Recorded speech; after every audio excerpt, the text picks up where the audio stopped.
Pendant ces 2 dernières années de voyage sur le continent américain, on a traversé beaucoup de villes. Et même si pour le moment on n'a pas prévu de vivre à l'étranger, on s'est toujours posé la question de est-ce qu'on aimerait vivre un jour dans cette ville? Et pour le moment, on n'a jamais été d'accord avec Ambrine. Mais dernièrement, et comme quoi faut pas perdre espoir, on a trouvé la ville parfaite en Amérique. Mais avant de vous emmener avec nous visiter cette ville mystère, je vais aller demander à Ambrine c'est quoi son top 3 des villes d'Amérique dans lesquelles elle aimerait vivre. Et j'insiste, mais on parle bien de vivre à l'année dans la ville et pas simplement y aller pour du tourisme. Alors, mon top 3 des villes en Amérique où j'aimerais bien vivre, la première ville serait Montréal. Moi, j'y suis déjà allée plusieurs fois et j'aime de plus en plus cette ville. Je trouve que l'ambiance est sympa. Bon, après, ils parlent français, je pense que ça aide aussi un peu à se projeter dans une vie professionnelle. La deuxième ville, ce serait San Francisco, parce que je la trouve très jolie et je trouve qu'elle est un peu atypique quand même, comme elle est tout en montée. Bon, ça fait les jambes, mais je trouve ça assez sympa. Et la troisième ville, ce serait Rio. Donc dans le top 3 d'Ambrine, on a Montréal, San Francisco et Rio. Alors pour Montréal, je suis d'accord avec elle. L'ambiance de la ville est cool, les gens sont gentils et ils parlent français, ce qui est forcément un avantage pour nous. Même si bon, quitte à vivre à l'étranger, j'aimerais si possible que la langue officielle ça soit pas le français. Mais bon, ça à la limite, c'est pas trop grave. Non, moi ce qui me gêne surtout, c'est l'hiver canadien. Pour info, j'ai grandi dans un petit village près de Nice. Et déjà quand je suis passé de l'hiver de la Côte d'Azur à celui de Lyon, ça m'a fait un petit choc. Mais alors là, l'hiver canadien, je pense que psychologiquement, je suis pas encore prêt.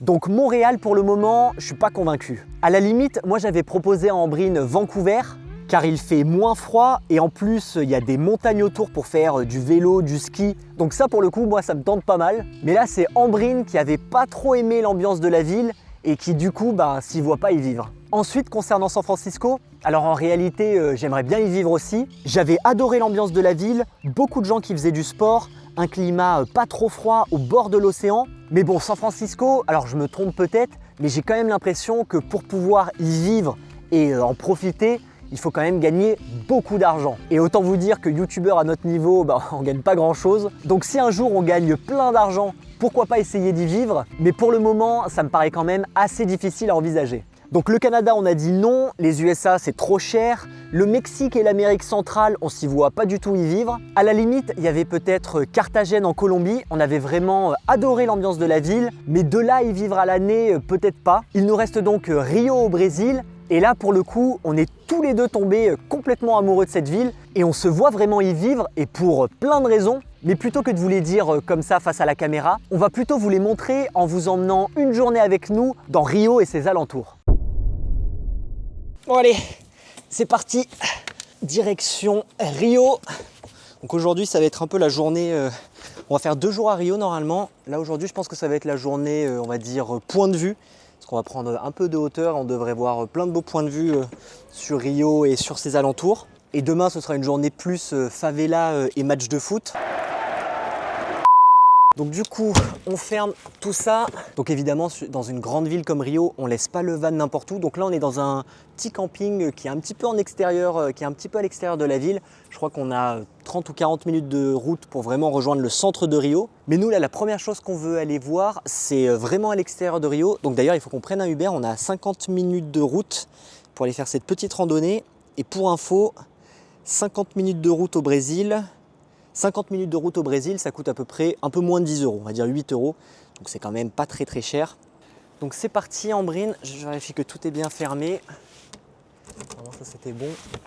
Et du coup c'est parti, direction notre petite randonnée pour aller voir un beau point de vue. Le camping dans lequel on va laisser le van est au pied de la montagne Pedra de Gaeva.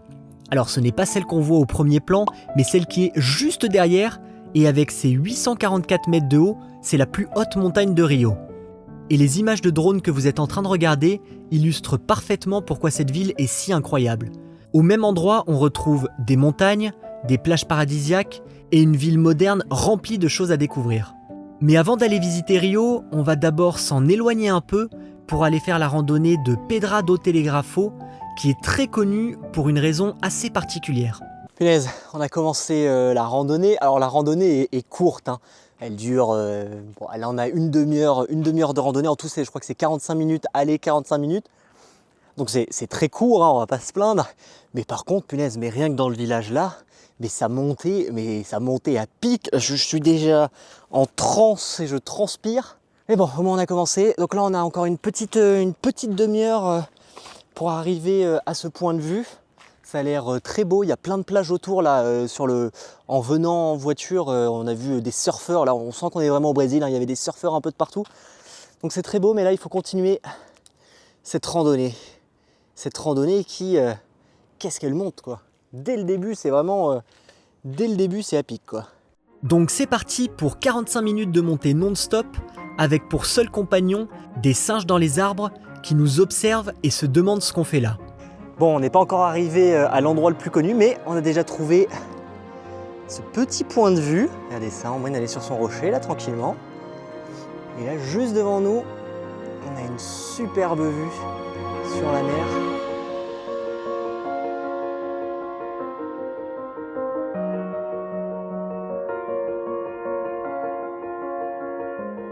De ce rocher, on a déjà un point de vue magnifique sur la côte, mais ce n'est pas uniquement pour ça que cet endroit est connu. Bon, c'est bon, on a trouvé l'endroit super connu.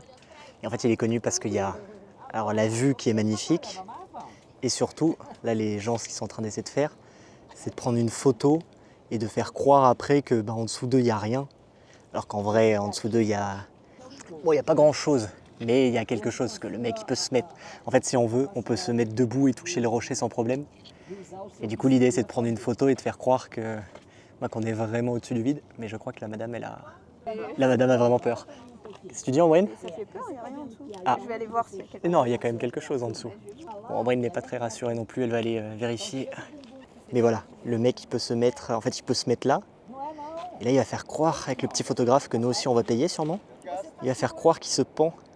Mais c'est sûr que là, c'est une vue de fou là. Et t'as vu, il n'y a personne sur les plages. Hein. Tu es prête, Ambrine? Allez te mettre. Attention, Ambrine se prépare pour la photo. Là, faut que tu montes. Tu veux que je te tienne la main? Ouch. Alors là, c'est le moment où il faut pas tomber, Ambrine. Hein. Attends. Ouais, je te tiens, t'inquiète. Ah oui, en fait, ça va. Oui, ouais, faut pas glisser quand même. Je dois faire quoi toi du coup? Ah. Bon bah vous verrez le résultat du coup dans 2 minutes. Dès qu'Ambrine se sera placée sur son rocher. Ça fait peur. Hein. T'as peur? Est-ce que tu trembles? Bon allez, on quitte cet endroit magnifique. Alors par contre faut être patient hein, quand vous venez là. Parce que du coup le super rocher, là, le spot où tout le monde se prend en photo, comme il y a un peu un genre de photographe officiel devant, alors qu'il est très, très gentil et tout, mais nous on a attendu je pense 45 minutes avant de pouvoir pouvoir y aller. Et sinon il y avait toujours des gens et lui il fait des dizaines et des dizaines de photos avec les gens qui le payent quoi. Donc ouais, faut quand même être bien patient. Et encore nous on est en pleine semaine, je pense qu'il n'y a pas grand monde. Mais je pense qu'un jour où il y a du monde, putain, tu peux passer des heures en fait à attendre désespérément que le mec ait arrêté de prendre des photos de ses clients quoi en gros. Bon, heureusement le chemin de randonnée est complètement à l'ombre. Comme on est un peu dans cette forêt, et même des bambous avant. Donc ça fait quand même du bien parce qu'il fait, même si on est en plein hiver au Brésil, aujourd'hui je crois qu'il fait 27 ou 28 degrés, donc il fait quand même chaud. Donc oui, au Brésil, on ne subira pas le terrible hiver canadien. Par contre, il y a quelques mois dans l'année où la chaleur et l'humidité peuvent devenir problématiques.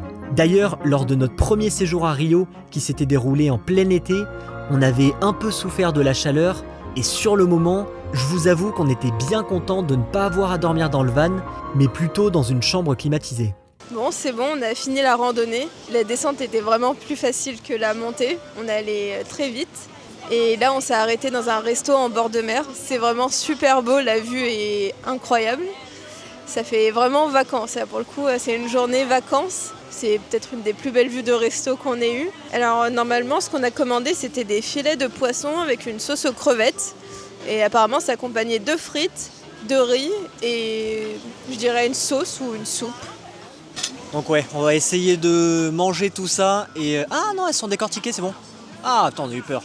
Donc on va essayer de manger, enfin on va manger tout ça, parce qu'on va tout manger, hein. Et après en fonction de l'heure, on verra. Si on se débrouille pas trop mal et qu'on arrive à finir tout ça en une demi-heure, on ira au pain de sucre. Et sinon on le fera un prochain jour. Et si vous vous demandez là tout ça, alors il y a trop de nourriture là honnêtement. Enfin, le poisson c'est bien géré, mais les frites et le riz, il y en a beaucoup trop. Ça nous a coûté 18 €. Donc c'est quand même pas très cher parce que c'est vraiment excellent. Le poisson est vraiment excellent. et on a quand même une sacrée vue. Donc allez, on continue à manger ça et après direction le pain de sucre. Après ce bon repas, on a repris la route plein d'énergie en direction du pain de sucre. Alors techniquement, on est déjà monté sur le pain de sucre, mais à l'époque, on n'avait pas eu beaucoup de chance avec la météo et c'est pour ça qu'on voulait absolument le refaire. Ça fait 20 minutes qu'on attend, je crois que c'est de pire en pire. Du coup, je vous mettrai des images de ce qu'on aurait dû voir, vs ce que nous on a vu.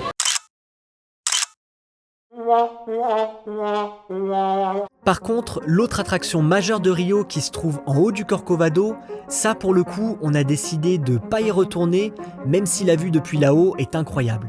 Bon, on a réussi à rejoindre le pain de sucre. Il est là, le premier téléphérique et là-bas le deuxième téléphérique. Mais faut se dire qu'en fait le pain de sucre, je crois que c'est 50 ou 60 € à deux, donc c'est quand même un petit billet. Et là il est 16h30, le soleil se couche à 17h30 et il y a une énorme queue derrière nous et en fait on a peur de faire la queue, d'acheter le ticket et en fait de se retrouver là-haut au moment où le soleil s'est couché. Donc changement de plan, on le fera demain ou après-demain parce qu'on n'a pas envie de payer pour rien. Donc ce qu'on va faire plutôt c'est qu'on va aller se balader, sur la plage parce que là, c'est dommage, je pense qu'on est arrivé une demi-heure trop tard. On serait arrivé à 16h, on aurait pu le faire sans problème. Mais là je sens qu'on a au moins une demi-heure, 45 minutes de queue et du coup en fait le risque c'est qu'on paye 60 balles et qu'on arrive au premier pain de sucre au moment du coucher de soleil et que du coup en fait on soit même pas capable de monter jusqu'au truc le plus haut parce que ce sera déjà terminé. Donc c'est pas grave, on le fera une prochaine fois, on arrivera à 15h30 et on restera un petit moment là-bas pour vraiment voir le coucher de soleil. Et je sais que Rio c'est une ville qui fait un peu peur, parfois on se dit oh là là il va nous arriver des choses et tout. Nous honnêtement on trouve que c'est quand même, on s'y sent vraiment bien. Alors après c'est comme dans toutes les grandes villes, je pense qu'il y a des quartiers qu'il faut vraiment éviter. Mais là typiquement un quartier au-dessus du pain de sucre et dans la plupart des quartiers touristiques qu'on avait fait déjà il y a 6 mois, franchement on se sent bien. Et là moi faut bien se dire, c'est que moi je suis pas discret.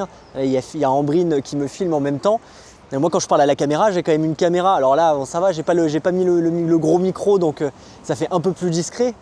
Mais bon, on voit que j'ai une caméra, on voit que voilà, j'ai des trucs et en réalité personne nous embête. Donc bon Ambrine, qu'est-ce que tu fais là à me filmer là? Pourquoi tu te prends? C'est toi qui m'as demandé de te filmer. Bon, on va aller faire un petit tour, à la plage nous pour l'instant. Donc oui, à Rio, comme dans toutes les grandes villes, il faut toujours faire un peu attention, mais n'allez pas non plus imaginer que vous allez vous faire attaquer de tous les côtés. Comme toujours, il y a une grosse différence entre la réalité et ce qu'on peut parfois voir à la télévision. Parce que Rio, c'est quand même une ville assez incroyable. On en parlait avec Ambrine, pour nous, là, de tous les pays qu'on a traversés, de toutes les villes qu'on a un peu traversées, là, du Canada aux USA. Franchement, le Brésil et Rio en particulier, c'est vraiment une ville où on se verrait bien vivre. C'est quand même fou de se dire que là, on est en plein milieu de la ville et on a une plage qui est super belle et l'eau est vraiment super belle. On a des grosses montagnes comme ça, impressionnantes un peu dans toute la ville. Donc c'est vraiment une belle ville où il y a un peu ce mix entre la nature et la ville. Donc franchement ouais là. Vous imaginez, vous vivez là? Alors là, de base je viens de Nice donc j'ai quand même connu ça, mais là c'est vraiment un cadre. Rio c'est vraiment un cadre assez exceptionnel. Et après s'être baladé sur la plage, on est retourné dans le cœur de la ville, mais pas pour faire du tourisme cette fois.